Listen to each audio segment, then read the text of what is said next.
મિત્રો નમસ્કાર, હું ડૉક્ટર મહેશભાઈ તળાવી આયુર્વેદ અમૃતમ યુટ્યુબ ચેનલમાં આપનું ખૂબ ખૂબ સ્વાગત કરું છું. મિત્રો, આજકાલ દવાઓની અંદર વ્યક્તિઓ જે કંઈ લે છે એની ફેશન થઈ ગઈ છે. જ્યારે જ્યારે વ્યક્તિ બીમાર પડે છે, બીમારીનો વ્યાપ કોઈ સમજતો નથી કે બીમારી શું છે, અને પોતાની મેળે એ ઓનલાઈન અથવા તો મેડિકલ સ્ટોરમાં જઈ અથવા તો પોતે જ નક્કી કરી અને બજારમાંથી દવા લે છે. એનો દુષ્પ્રભાવ પણ એટલો જ પડે છે, કારણ કે એને ખબર હોતી નથી કે દવાનું પ્રમાણ કેટલું હોવું જોઈએ. ડૉક્ટરે દવા લખી નથી આપી તો કેટલો ડોઝ લેવો જોઈએ, કઈ રીતે લેવો જોઈએ, આપણને રોગ કયો થયો છે, ક્યારથી થયો છે, એ કઈ નક્કી થયેલું હોતું નથી. અને પોતે સતત પોતાની રીતે એ દવા લીધે જ રાખે છે અને એને એક પ્રકારનો મેનિયા થઈ જાય છે. તો આવી બધી દવાઓનો દુષ્પ્રભાવ એ માનવ જીવન ઉપર પૂરેપૂરો પડે છે.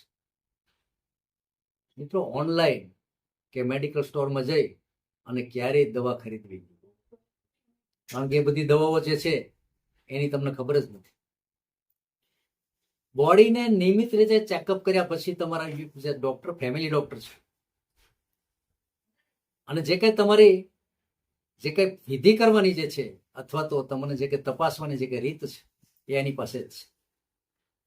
તમે એની પાસે જઈ યોગ્ય નિદાન કરાવી યોગ્ય સારવાર લ્યો તો તમારામાં ડ્રગ્સની કોઈ રેઝિસ્ટન્સ ત્યાં આવતી નથી.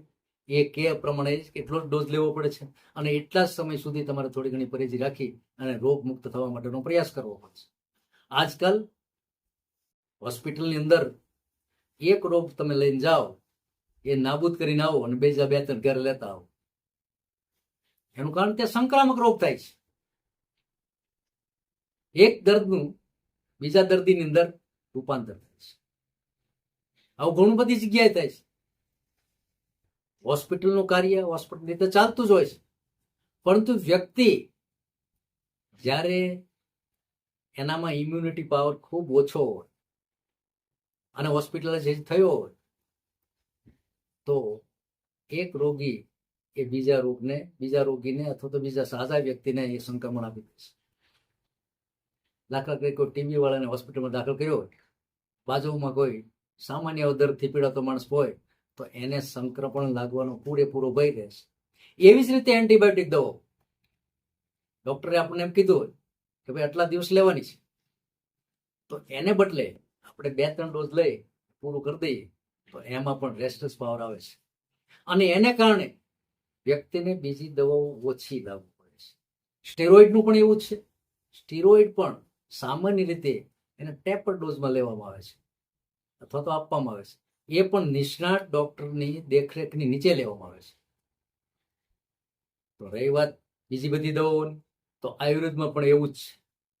આયુર્વેદની દવાઓ પણ તમારે વૈદ્ય છે કે યોગ્ય આયુર્વેદનો ચિકિત્સક જે તમને માર્ગ આપે એ માર્ગે તમારે 2 થી 3 મહિના, 90 દિવસ, 40 દિવસ, 60 દિવસનો કોર્સ કાયદેસરનો છે, કોઈને 10 દિવસ.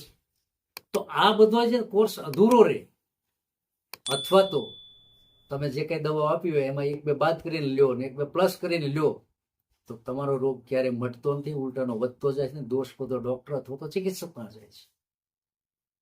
તો આવી બધી ઘણી બધી બાબતો છે કે જે તમને તમારા શરીરને બીમાર પડે છે, યોગ્ય સારવારથી મટે છે, પરંતુ યોગ્ય સારવારને તમે આધીન થતા નથી, એમાં શ્રદ્ધા નથી, એમાં તમારું જ્ઞાન નથી. તો જ્યારે જ્યારે આપણે બીમાર પડીએ ત્યારે મગજની અંદર એક ચિપ્સ રાખવી કે આપણું શરીર હવે ડોક્ટરને હવાલે કરવાનું છે, આપણું શરીર હવે આયુર્વેદ ચિકિત્સકને હવાલે કરવાનું છે, અને એ જે કંઈ કહે એ પ્રમાણે આપણે જીવન જીવવાનું છે અને એ પ્રમાણે આપણે સારવાર કરવાની છે અને એ પ્રમાણે આપણે દવાઓ લેવાની છે. ત્યારે રોગ મુક્ત થવાય છે. રોગ મુક્ત થવાના ઘણા બધા પગથિયા છે જે એક પછી એક ચડવા પડે છે. વ્યક્તિએ ક્યારેય પોતે પોતાનો ડોક્ટર થવાની કોઈ જરૂર નથી. નિષ્ણાત ચિકિત્સકો, નિષ્ણાત ડોક્ટરો આ દેશની અંદર પુષ્કળ પ્રમાણમાં છે અને એની સલાહ લઈને જ ચાલુ. ઓમ શાંતિ, જય ધન્વંતરી.